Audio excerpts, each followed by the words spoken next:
Bien, esa es la presentación de la línea de tiempo de, eh, de la abogacía en Yucatán. Como antecedentes podemos nombrar la etapa precolombina. El derecho penal que practicaban era rígido y duro. Las penas iban desde la muerte por lapidación, ahogamiento, la aplicación de la ley del talión, esclavitud para ladrones, a quienes además se les grababa en la cara. Igualmente la persona se convertía en esclavo por caer prisionero de guerra, quedar huérfano o venderse en el mercado. La responsabilidad de daños y perjuicios cometidos recaían también en la familia del ofensor, siendo los delitos más castigados, entre otros, el robo, el homicidio y el adulterio. Existían las instituciones de matrimonio y del divorcio, siendo la primera de carácter permanente, con una edad establecida para las mujeres de 14 años y 18 para los varones. No se aceptaban matrimonios entre quienes tenían el mismo apellido. El divorcio era una facultad tanto para el hombre como para la mujer.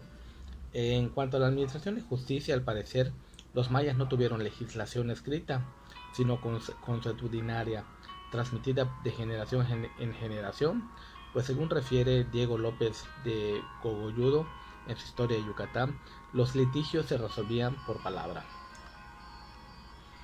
Existía la distinción entre los delitos intencionales y los inintencionales. Esto variaba la pena. Fray Diego de Landa relaciona entre los delitos inintencionales el homicidio por accidente, el incendio de alguna casa, plantío o granero de maíz. En general, la investigación se hacía directamente con los testigos y una vez resuelta, el castigo era difícilmente o casi imposible eludirlo. Para las sentencias no había apelación y puesto que los jueces eran en verdad imparciales antes de la conquista, la justicia maya tenía más aspecto de venganza privada que vindicta pública, pues generalmente se entregaba al culpable al ofendido para que lo castigara por su propia mano, lo perdonase o se satisfaciera con una indemnización, aunque el delito fuera grave. En resumen, podemos decir que con los mayas tenemos un antecedente histórico de legislación con alto grado de eficacia, la cual era transmitida de manera oral y respetado por todos sus habitantes, lo que los hacía ser una de las sociedades más organizadas del pasado prehispánico. Posteriormente, en la etapa colonial, en los primeros tiempos de la colonia, no existía en Yucatán la enseñanza de carrera alguna. Los únicos abogados de la región eran españoles, quienes solo podían ejercer la profesión por algún empleo de la corte de España. En 1618 a 1624, los jesuitas inician la enseñanza superior en Yucatán al fundar en 1618 el Colegio de San Francisco Javier, el cual fue elevado a la categoría de Real Pontificia Universidad en 1624. En dicha institución abren la cátedras de Humanidades, Filosofía y Derecho Canónico. Posteriormente, el RP Agustín Pablo de Castro fundó la Cátedra de Derecho Civil, cuyo primer catedrático fue el abogado don Manuel de Villanueva, asesor que era del capitán general de la provincia y luego de la Real Academia de Guatemala. Dos de los más distinguidos letrados yucatecos de aquel siglo fueron los licenciados Domingo de Yerno y don Eusebio Rodríguez de la Gala, este último miembro del Real Colegio de Abogados de Nueva España, chantre de la Catedral de Mérida y gobernador de la Sagrada Mitra. En 1767, al ordenar el rey Carlos III la expulsión de los jesuitas del territorio español en el año de 1767, la educación superior se ve disminuida y la enseñanza de la ciencia del derecho en Yucatán prácticamente desaparece, presentándose solo casos aislados, como la fundación en 1802 de la Cátedra de Derecho Canónico en el Seminario Conciliar de San Ildefonso, que se encomendó al doctor don Juan Manuel Mario Herrero y Ascaro, jurisconsulto insigne de la Cancillería de Granada, España. En la etapa independiente, 1823-1824, ya consumada la independencia de México, se pensó seriamente en dar mayor impulso tanto a la instrucción primaria como secundaria y profesional, y fue así como en los años 1823 y 1824 el Augusto Congreso del Estado de Yucatán crea las cátedras de Derecho Constitucional, Político, Natural y de Derecho Civil, El gobierno erigió en el local del Seminario Conciliar de San Ildefonso la Universidad Literaria del Estado, la cual se inauguró el 12 de diciembre de 1824, pero la falta de recursos económicos y de profesores limitó la educación.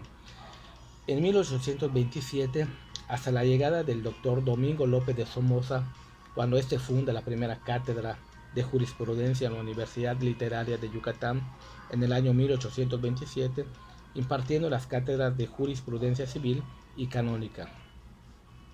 El doctor Domingo López fundó la primera cátedra de jurisprudencia en Mérida, en la Universidad Literaria de Yucatán. La regenteó muchos años y dejó una numerosa generación de abogados. Se hizo famoso por su saber y fue gran promotor de actividades culturales. Fue cura del Sagrario Metropolitano, en donde desempeñó sus tareas ministeriales de gran claridad y celo. Posteriormente, en 1841, aparece en la escena jurídica el juicio de amparo, entre quienes destaca como parte de su creación el señor conocido como don Manuel Crescencio Rejón. El proyecto se inició en diciembre de 1840 y se formalizó como norma constitucional y publicada el 31 de marzo de 1841, a la vez que fue uno de los más destacados autores de la Constitución yucateca de 1841. En 1867, en el año, se creó el Instituto Literario del Estado, entre cuyas escuelas contaba con la de jurisprudencia y notariado. En 1902, a comienzos del siglo XX, se hace cargo de la Escuela de Jurisprudencia en el año de 1902 el licenciado Agustín Monreal Gómez, quien, con motivo de que la enseñanza de Derecho en la escuela se constreñía únicamente a los códigos, a los pocos días después de entrar a ocupar el cargo, dice al Consejo de Instrucción Pública lo siguiente: no es racional ni práctico el método empleado de solo los códigos vigentes, sino que para el estudio de las ramas del derecho penal, comercio y los procedimientos respectivos, surge la necesidad de recurrir a obras didácticas o de textos de aquellos códigos en las que el alumno pueda hallar el origen y causa del precepto legal y la razón filosófica del principio. La enseñanza de los códigos es sin duda la enseñanza de la ley, pero no de las ciencias del derecho. Y fue así como posteriormente, en 1908, el 12 de noviembre para ser más exactos, se publica el decreto relativo al plan de estudios de la Escuela de Jurisprudencia del Estado, cuyo artículo primero de la letra decía: artículo 1, 2 puntos, los estudios profesionales para la carrera de abogado se distribuirán en 6 años. En 1915, el general Salvador Alvarado promulga su famosa Ley General de Escuela de Educación Pública, en la que se establecía la enseñanza y el laicismo como obligatorios. Asimismo, legislaba acerca de las escuelas normales, vocacionales, preparatorias y profesionales, suprimiendo de paso la Escuela de Jurisprudencia por ser el nombrado general enemigo de los leguleyos y litigantes, aun cuando nunca pudo prescindir por completo de los abogados. En 1918, el Congreso del Estado aprobó una ley para crear la Universidad Yucateca, en cuyo artículo 5 se determinaba que la Escuela de Jurisprudencia y Notariado, clausurada temporalmente, sería restablecida y organizada oportunamente para ser parte integrante de la universidad, en virtud de haber variado las circunstancias motivadoras de supresión o receso. Asimismo, en el artículo 11 autorizaba al Consejo Universitario para expedir, entre otros títulos, el de abogado. Esta ley no fue promulgada por el gobernador del estado y por tal motivo nunca entró en vigor. Posteriormente, en 1922, el gobernador constitucional del estado, Felipe Carrillo Puerto, promulgó la ley que creó la Universidad Nacional del Sureste, y a la sesión inaugural, en la cual se constituyó el Consejo Universitario de esta universidad, compareció el licenciado José Castillo Torre, a quien el gobierno del estado confirmó su nombramiento de director de la Escuela de Jurisprudencia. Esta universidad expedía también el título de abogado. Posteriormente, en 1938, el Congreso del Estado aprobó un nuevo estatuto de la Universidad de Yucatán, en cuyo artículo 47, fracción segunda, se comprendía la facultad de jurisprudencia, y en su artículo 73, fracción segunda, inciso A, la autorizaba a otorgar el título de abogado. En las condiciones apuntadas, y tal como el abogado Carlos Pérez Palma afirma en su libro Apuntaciones históricas jurídicas de la Universidad Autónoma de Yucatán, edición 1991, no obstante, al remontarse la enseñanza del derecho en Yucatán a la época colonial, debemos de tomar como punto de partida para la fundación de esta facultad el año 1827, la cual se convierte en la más antigua de nuestras universidades. En 1985, los últimos cambios hechos al plan de estudios de la licenciatura de Derecho datan de este 1985. Asimismo, es de importancia señalar el cambio de nombre de Facultad de Jurisprudencia a la Facultad de Derecho por modificación al Estatuto General de la Universidad Autónoma de Yucatán, aprobada en sesión de Consejo Universitario el 14 de diciembre de 1984, y la modificación del título de abogado por el de licenciado en Derecho, que fue aprobada en sesión ordinaria del H. Consejo Universitario del 31 de mayo de 1985 y asentada esta última en la Dirección General de Profesiones de la SEP, de acuerdo al 16 de mayo de 1989. Por haberse iniciado la enseñanza del derecho en Yucatán en un colegio jesuita que fuera elevado a Real y Pontificia Universidad en la época colonial, la primera tendencia curricular que tuvo fue la filosofía escolástica.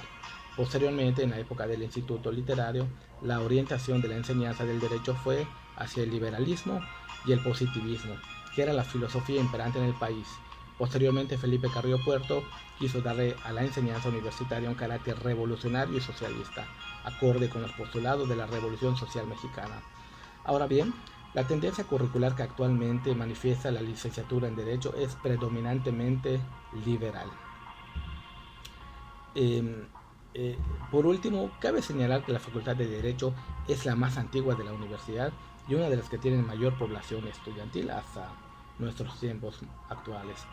En 1985, la reestructuración mencionada proporcionó a la licenciatura de Derecho las bases instrumentales epistemológicas de que carecía, al introducir las asignaturas como lógica jurídica, sociología jurídica y metodología jurídica. También se añadió la asignatura de técnicas de investigación. Se establecieron clínicas para practicar el ejercicio de los oficios jurídicos y el seminario de tesis para orientar a los alumnos en la realización de un proyecto de tesis. En 1990 y 1991, con base en las anteriores opiniones proporcionadas por los docentes y teniendo en cuenta las acciones propuestas para el programa de la modernización educativa,